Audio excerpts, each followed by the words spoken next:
आज की क्लास में हमारा टॉपिक है पहला long question, chapter number 5, thermodynamics, and the name of the topic is first law of thermodynamics. तो आप तमाम लोग अपने रजिस्टर में हेडिंग लगा लें, फर्स्ट लॉ ऑफ थर्मोडायनामिक्स, जल्दी से। First law of thermodynamics, first law of thermodynamics.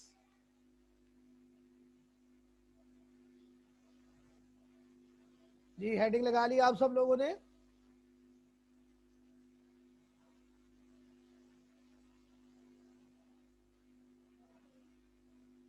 Ji students, तो अब आप लोग बोर्ड पर देखेंगे।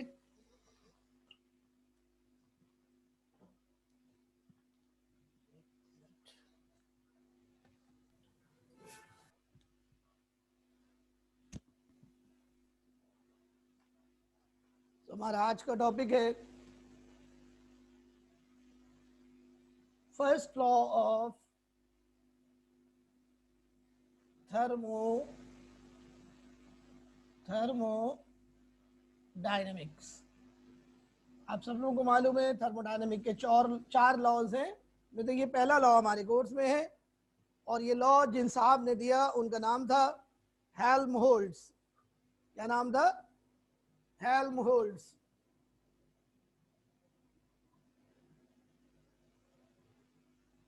प्यारे बच्चों, हेल्महोल्ट्ज को फादर ऑफ थर्मोडायनेमिक्स भी कहते हैं।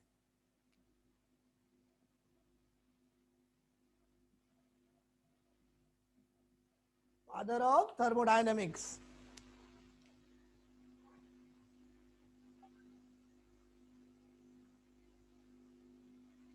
First law of thermodynamics is similar to this law is similar to law of conservation of energy। और आपने बच्चों यकीनन ये लॉ 9th क्लास में, मैट्रिक क्लास में पढ़ा था। तो जो law of conservation of energy का स्टेटमेंट है, ऑलमोस्ट वही statement first law of thermodynamics का है, बट थोड़ी सी मॉडिफिकेशन होगी जो आपको बताई जाएगी।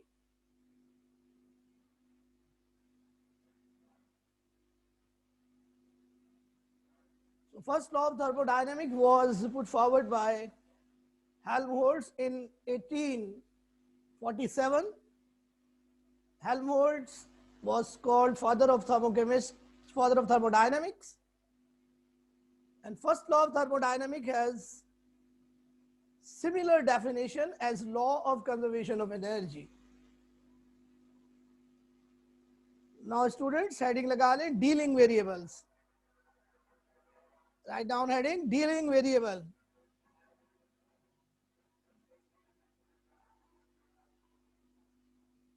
Dealing variables.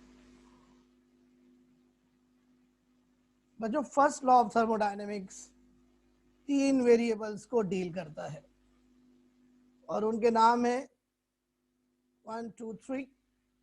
उनके नाम है E, Q and W। EQW, EQW।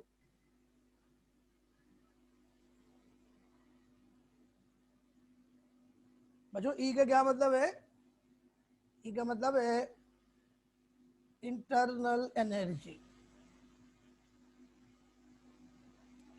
Q का मतलब है हीट एक्सचेंज। हीट एक्सचेंज का मतलब है हीट लॉस्ट और गेन्ड। आप ऑलरेडी पढ़ चुके हैं थर्मो एंथैल्पी में, कल परसों के लेक्चर में। और बच्चों, W का मतलब है work done, work done on और बाय द सिस्टम, और on by the system. Work done दो तरह का है, work done on the system, work done by the system. जी बेटा, स्टेटमेंट पढ़ाएंगे, पहले डीलिंग वेरिएबल्स तो पढ़ा लें दानियल।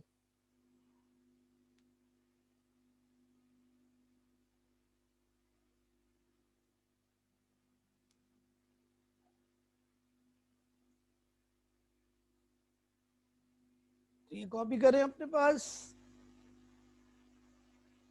जब कॉपी कर रहे तो बच्चों मुझे बता दिया करें ताकि मैं बोर्ड रब कर सकूं और आगे चलूं।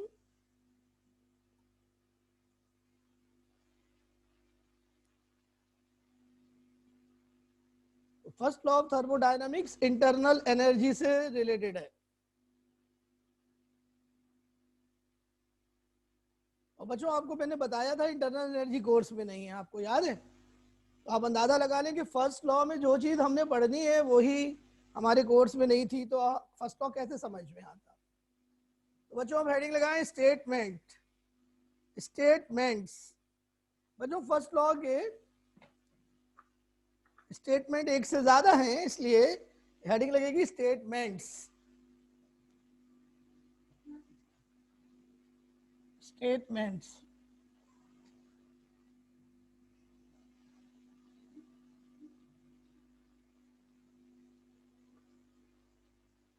बच्चों पहला स्टेट, अब आप स्टेटमेंट लिखिए।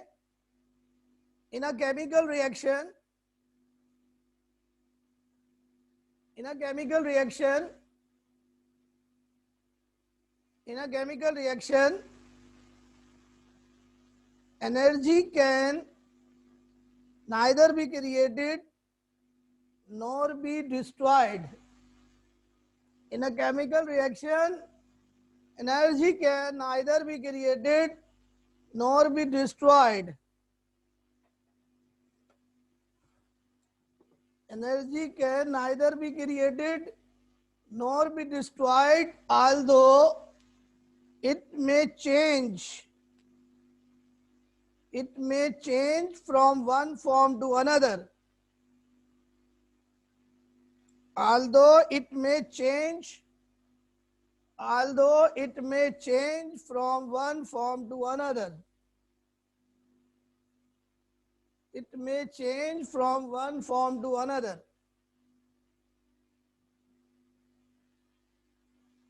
लिख लिया आप लोगों ने?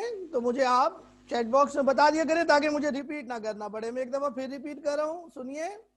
इन a chemical reaction, energy can neither be created nor be destroyed, although it may change from one form to another.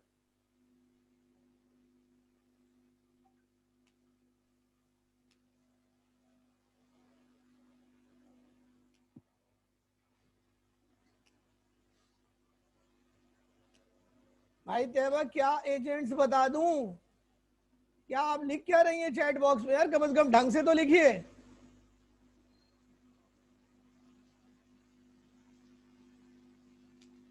Energy can neither be created nor be destroyed, although it can change from one form to another.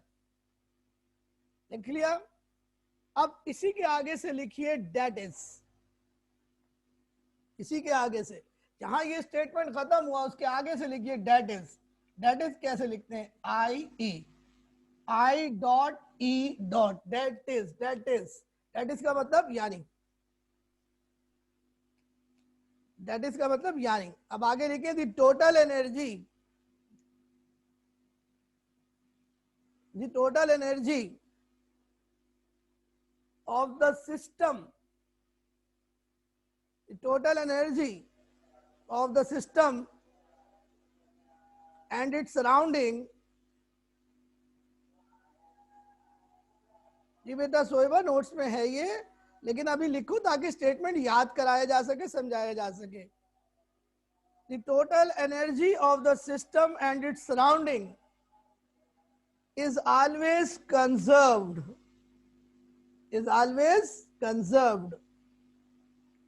क्या बना? The total energy, the total energy of the system and its surrounding is always conserved।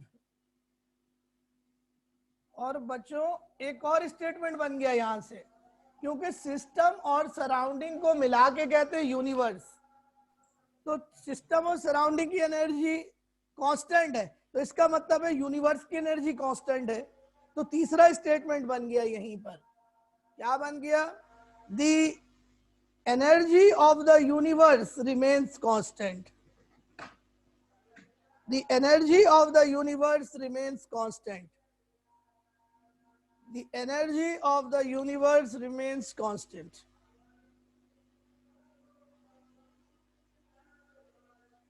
ये बच्चों तीनों theoretical statement थे।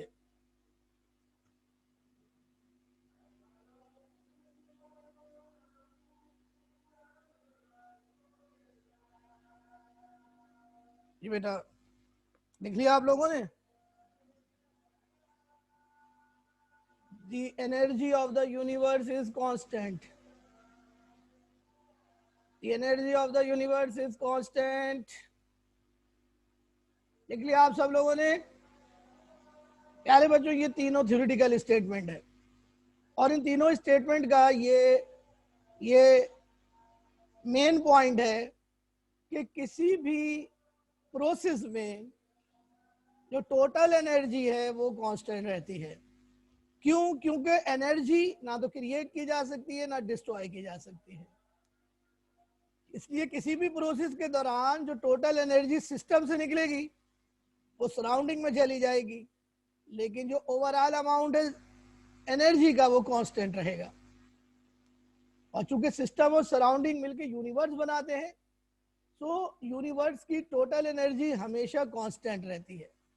Energy तब्दील नहीं होती।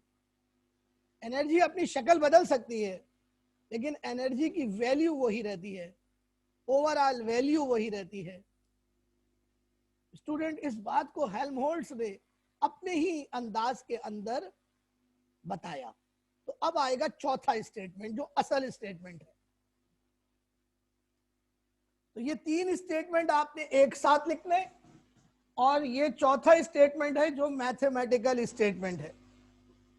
तो चौथा स्टेटमेंट है वो मैथमेटिकल स्टेटमेंट है, वो आपने लिखना है। मैं आपको यहाँ पे लिख रहा हूं, यहाँ पे मैं आपको लिख रहा हूं, नोट कीजिए और करके लिखिए। The change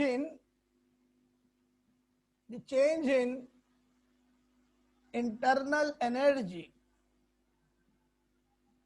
the change in internal energy of the system, the change in internal energy of the system, the change in internal energy of the system, the change in internal energy of the system is the sum of sum of का मतलब add, is the sum of heat exchange, is the sum of heat exchange। और heat exchange का symbol क्या होता है बच्चों? Q। is the sum of heat exchange and work done, इसका symbol क्या होता है? W। work done on or by the system, or on by the system, or on by the system। This is the fourth statement। Actually जो तीन statement थे वो हमने एक साथ कर लिए, तो ये एक्चुअली दूसरा स्टेटमेंट हुआ। ये मैथमेटिकल स्टेटमेंट है। यहां से फर्स्ट लॉ का फार्मूला आएगा। वो फार्मूला क्या बनेगा? देखो भाई, बोर्ड पर देखो। पहले बताओ कि यहां तक बात समझ में आ रही है? यहां तक बात समझ में आ रही है आप लोगों को?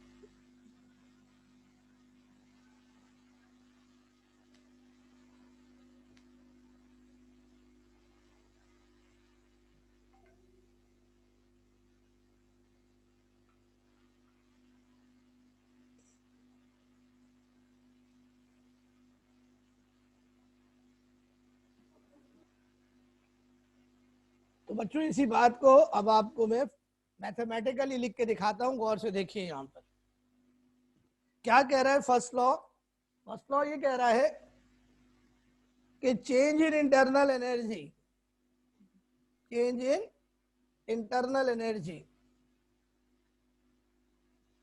is equal to heat exchange is equal to heat exchanged plus work done on or by the system, on or by the system.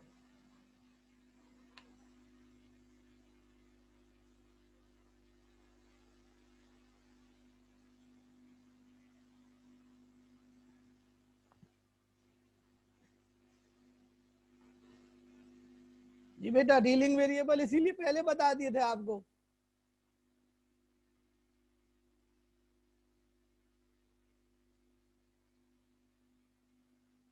लिखा आपने formula, change in internal energy equal to heat exchange plus work done on और by the system. और अब मैं इसको symbols की form में लिखता हूं, आपको सिंबल्स की फॉर्म में लिखता हूं। तो ये क्या बनेगा शॉर्ट में फार्मूला, देखिए देखें जी, अब इसको शॉर्ट में देखिए, शॉर्ट में क्या बनेगा, चेंज इन इंटरनल एनर्जी का सिंबल क्या होता है, डेल्टा ई। हीट एक्सचेंज का सिंबल होता है क्यू और वर्क डन का सिंबल होता है डब्ल्यू। तो फार्मूला बना फर्स्ट लॉ का, delta E is equal to Q plus W, Q plus W. आप देखिए बच्चों, मेरी बात आप सुनिए, हमारी बुक में ये स्टेटमेंट नहीं दिया हुआ, हमारी बुक में दूसरा स्टेटमेंट दिया हुआ है। अब वो क्या दिया हुआ है वो गौर से देखिए। देखिए बच्चों, Q जो है वो पॉजिटिव भी हो सकता है और नेगेटिव भी हो सकता है, मालूम है ना भाई आपको। Q का मतलब है हीट एक्सचेंज, हीट एक्सचेंज का मतलब हीट एडेड और lost. Heat added is positive, heat lost is negative. इसी तरह वर्क डन भी पॉजिटिव हो सकता है और नेगेटिव हो सकता है। Work done on the system is positive, work done by the system is negative. It is called sign convention. तो बच्चों अगर हम इस लिहाज से देखें तो हमारे पास 4 फार्मूले बन जाएंगे फर्स्ट लॉ के, 4 पॉसिबल केसेस बन जाएंगे फर्स्ट लॉ के। देखिए जरा तवज्जो के साथ देखिए। फर्ज करिए Q पॉजिटिव है, W भी पॉजिटिव है। फर्ज करिए Q पॉजिटिव है, W नेगेटिव है। फर्ज करें Q नेगेटिव है, W पॉजिटिव है। फर्ज करें Q नेगेटिव है, W भी नेगेटिव है। How many formulas are possible? 4। हमारी बुक ने ये वाला फार्मूला यूज किया है और यहां से डेफिनेशन बनाई है फर्स्ट लॉ की। तो क्या बनाई है सुनिए, change in internal energy is equal to heat absorbed by the system, heat absorbed by the system less the work done by the system. Change in internal energy is equal to heat added to the system, positive है, heat added to the system less the work done by the system, less the work done by the system, minus माने by the system। तो बच्चों अब आप खुद ही फैसला करें कि कौन सा फार्मूला दुरुस्त है, ये वाला फार्मूला दुरुस्त है या जो आपकी बुक यूज कर रही है ये वाला फार्मूला दुरुस्त है? बताइए मुझे, खुद से बताइए, which one is the better formula, mine or your book? आप खुद बताइए। मेरा फार्मूला चारों फार्मूले कवर कर रहा है, लेकिन आपकी बुक का फार्मूला सिर्फ एक ही केस कवर कर रहा है, एक ही केस कवर कर रहा है, दूसरा वाला। आ गई बात समझ में? तो बच्चों ये हो गया फर्स्ट लॉ का मैथमेटिकल एक्सप्रेशन। नाउ अब हम इसकी मैथमेटिकल फॉर्मूलेशन करेंगे। हेडिंग लगाएं, mathematical formulation of the law. जल्दी से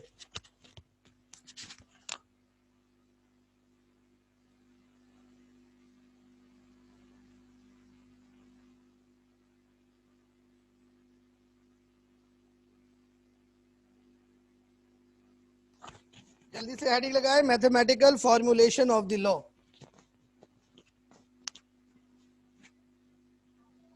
और इसके लिए बच्चों मुझे आपको एक डायग्राम पढ़ानी है।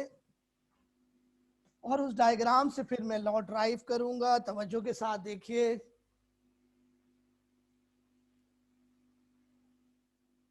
गौर से देखिए, ये एक सिलेंडर है, एक सिलेंडर है, मैंने इसमें गैस का 1 मोल लिया हुआ है। इस सिलेंडर में ये पिस्टन लगा हुआ है, आपको नजर आ रहा है, ये पिस्टन ऊपर नीचे मूव कर सकता है। ये पिस्टन बिल्कुल वेटलेस है। इस पिस्टन पर लगने वाला प्रेशर P है।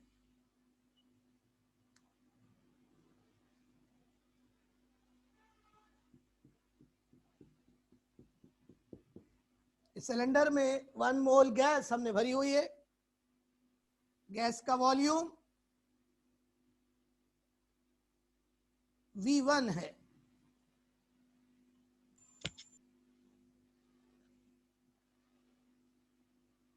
और गैस की इंटरनल एनर्जी E1 है।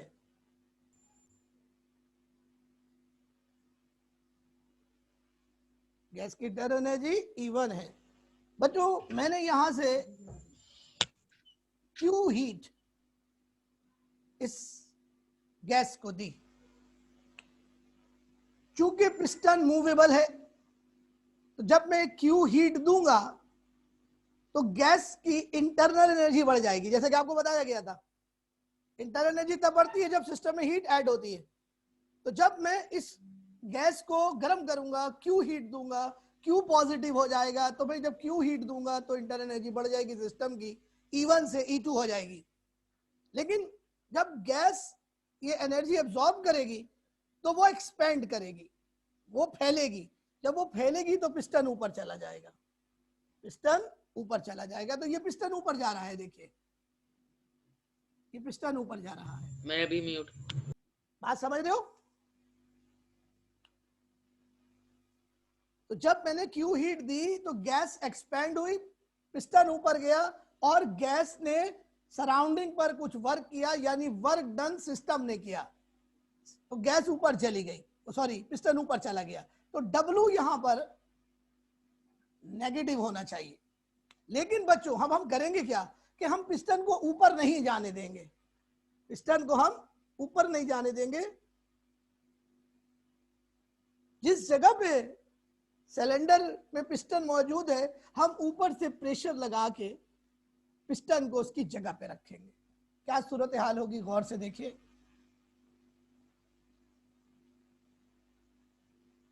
पिस्टन ऊपर चला गया ना, जैसे मैंने बताया आपको, पिस्टन ऊपर जा रहा है। तो देखिए गैस एक्सपेंड हुई यहां पर।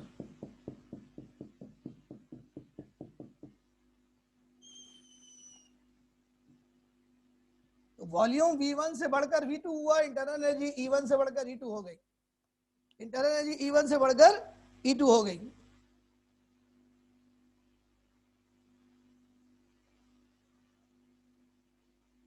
अब ये तो तब केस था जब गैस एक्सपेंड हो रही हो, लेकिन बच्चों हम गैस को एक्सपेंड नहीं होने देंगे। और जिस पोजीशन पर पिस्टन मौजूद है, हम इसको ऊपर से वर्क डन के जरिए उसकी पोजीशन पे बरकरार रखेंगे, यानी पिस्टन को मूव नहीं करने देंगे ऊपर। इसके नतीजे में सिस्टम पर वर्क डन सराउंडिंग करेगी तो W पॉजिटिव हो जाएगा। नतीजतन मैं अगर आपसे पूछूं कि चेंज इन इंटरनल एनर्जी किसके बराबर होगी, तो आप कहेंगे change in internal energy is equal to E2 minus E1, which is equal to heat exchange plus work done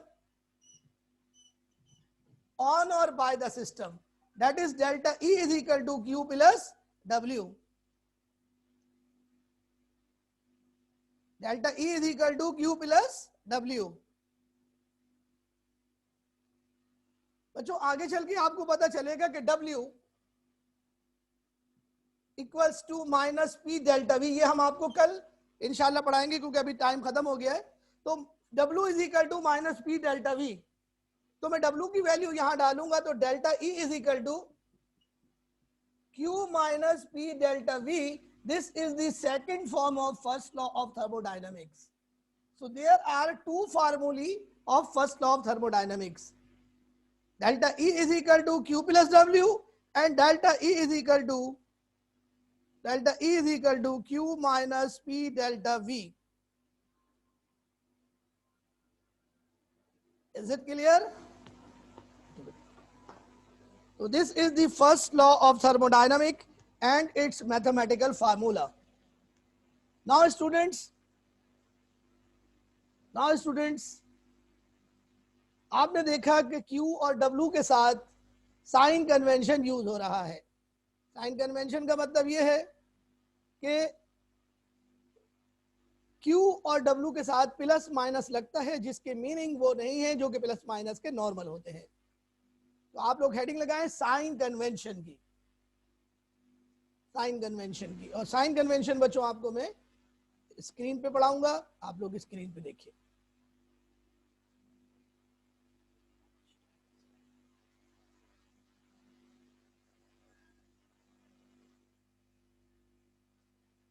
now students यहाँ पे देखिए आपके सामने साइन कन्वेंशन देखिएगा. वो चाहिए मुझे लिखने वाला. कैसे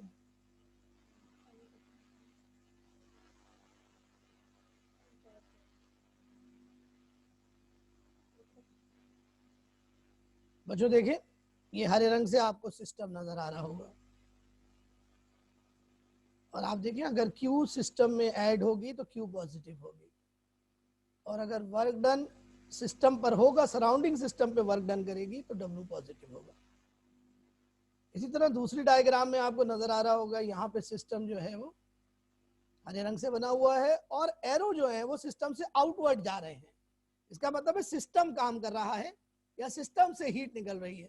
अगर सिस्टम से हीट निकलेगी तो Q नेगेटिव होगी, और अगर work done by the system होगा यानी गैस एक्सपेंड होगी तो W नेगेटिव होगा. इसी तरह बच्चों साइन कन्वेंशन हम यूज करेंगे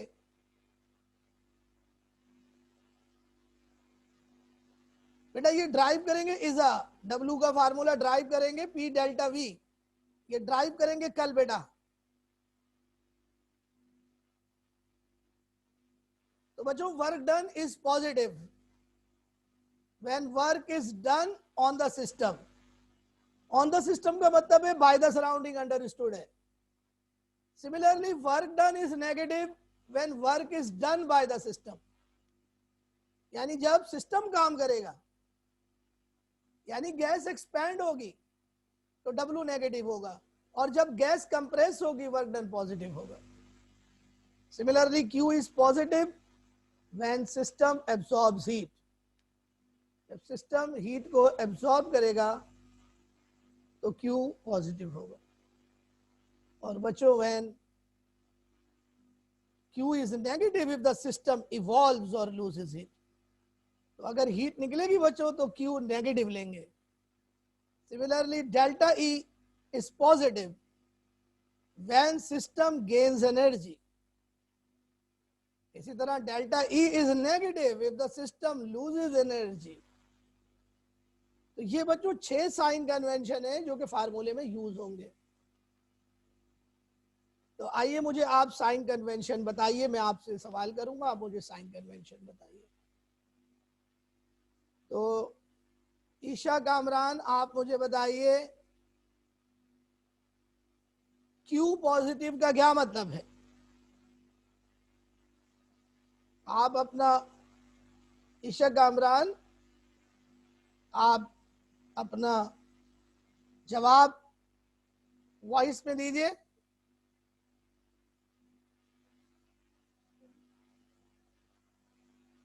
आपके माइक खुले हुए, आप अपना जवाब दीजिए. ईशा कामरान, Q पॉजिटिव कब होगा?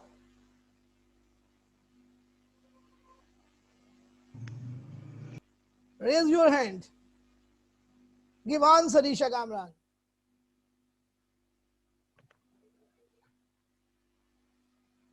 आपको आवाज नहीं आ रही, मुझे ऐसा लग रहा है आपको आवाज ही नहीं आ रही है.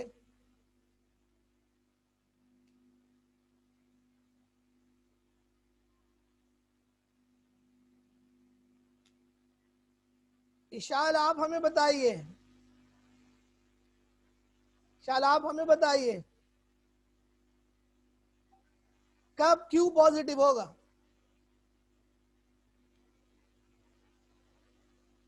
बेटा वॉइस में बोले, आवाज आनी चाहिए मुझे आपकी।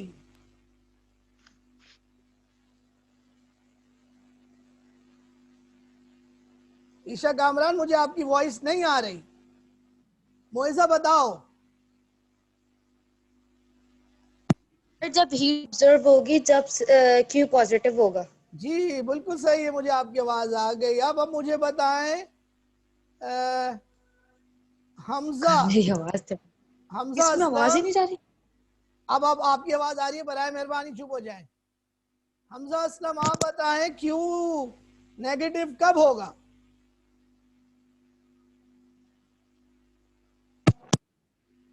हमजा असलम, हरी अब।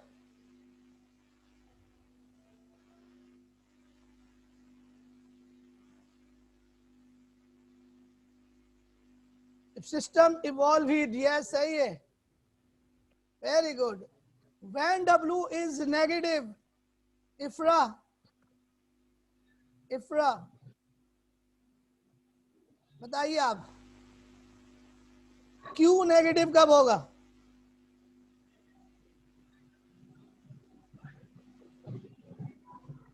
सर जब हीट रिलीज होगी, जब। जी नहीं, W का मतलब वर्क डन है, हीट थोड़ी है। सर आपने क्यों बोला? क्यों क्यों बोले? अच्छा फिर ठीक है, W बताएं नेगेटिव कब होगा, मैंने W पूछा था। सर आपने क्यों बोला था? अच्छा ठीक है, W बताइए आप मुझे। Ishtiyaq, sir W. इश्तियाक आप सर बताइए W नेगेटिव कब होगा? मिस्टर इश्तियाक आपसे सवाल कर रहा हूं।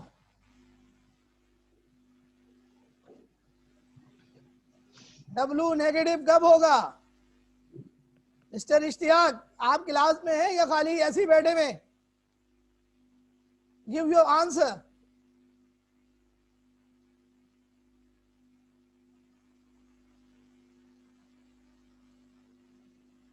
एमन खालिद आप बताइए क्यू नेगेटिव कब होगा?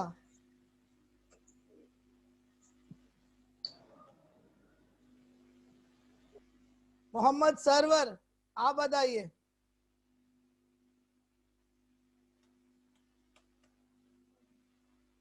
मोहम्मद सरवर आप बताइए क्यू नेगेटिव कब होगा? सब लोग अपने आंसर लिखें, जो बताना चाहे वो वॉइस में ऑडियो खुला हुआ बता सकता है। जब सर सर इवॉल्व हुई। क्यू क्यू ने W नेगेटिव कब होगा? Sir done When by heat is system. compressed by the system. When Oh, work done. When work is compressed by the system. no Oh, no on the no, system. On the system. Sorry. when work is done by the system, bye the system sir. when work done by the system, then W is negative. Hmm. Yes sir. It means that gas is expanding. तो gas expansion में जो work होगा वो positive होगा negative? Gas expansion में जो work होगा वो पॉजिटिव होगा negative? Sir negative. Sir, positive. positive. Positive. Wrong answer. जब एक्सपेंशन होगी Sir, positive होगा. होगा। वर्क एक्सपेंशन में क्या होगा? नेगेटिव, और कंप्रेशन नेगेटिव होगा सर। पॉजिटिव। Yes sir.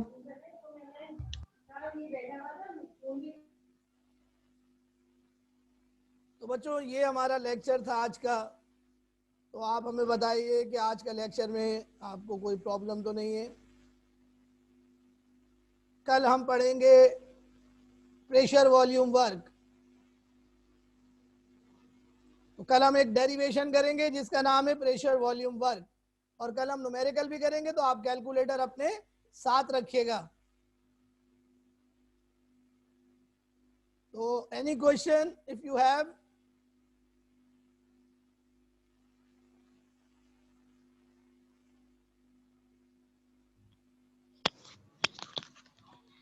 बच्चों बस यही एक बार बात- चारों रिपीट कर दे कि कब W पॉजिटिव होगा, कब नेगेटिव होगा, कब Q पॉजिटिव और नेगेटिव होगा। जी बेटा सुन लीजिए आप। Q is positive when system absorbs heat, which means when heat is added to the system, Q is positive.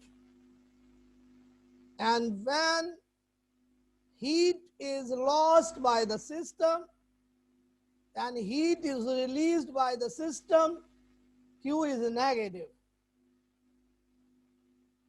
Similarly, W is the work done. If the system does work on the surrounding, then the W is negative. That is, work done by the system is negative and work done on the system is positive. In other words, you can say the work of expansion is negative and the work of compression is positive. Is it clear? Is it clear? Any problem? No, sir. Clear. तो बच्चों मुझे बता दें आज के lecture के हवाले से एनी पॉइंट प्लीज, अगर आपको परेशानी है। कैसा आपको समझ आया आज? बहुत इंपॉर्टेंट क्वेश्चन था आज।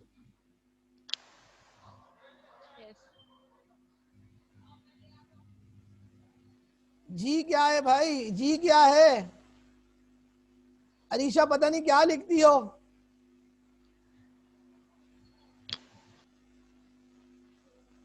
अरीशा अभी तो हीट का बताया, Q is positive when heat is absorbed, Q is negative when heat is released. Sign convention की डेफिनेशन ये है कि जब प्लस माइनस के मीनिंग मैथमेटिकल मीनिंग से अलग हो तो हम कहेंगे साइन कन्वेंशन यूज हो रहा है। P माने एक्सटर्नल प्रेशर। जी बच्चों टाइम इज अप। अल्लाह हाफिज।